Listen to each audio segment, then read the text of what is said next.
equals does your device need fixing? We offer a free diagnosis. We pick up and deliver right to your door, no calls or travel needed. We send you a quote before repairing, and only go ahead if you approve it. Easy, transparent, and professional. Link in description. Start by gathering your tools. You'll need a screwdriver, a soft cloth, and some isopropyl alcohol for cleaning. First, power down your device and unplug it. Remove the screws from the disc cover carefully. Keep them in a safe place. Once the cover is off, inspect the disc visually. Look for any signs of wear or damage. If you see any scratches, it might be time for a replacement. Next, use the soft cloth and isopropyl alcohol to clean the surface gently. This helps improve performance. After cleaning, check the connections.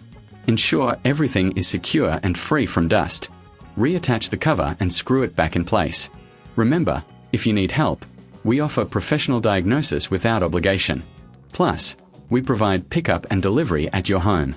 No calls, no travel, just convenience. Before any repair, you'll receive a quote, so you know what to expect. This simple process can extend the life of your disc and keep your device running smoothly. Does your device need fixing? We offer a free diagnosis.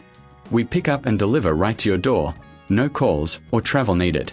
We send you a quote before repairing, and only go ahead if you approve it. Easy, transparent, and professional. Link in description.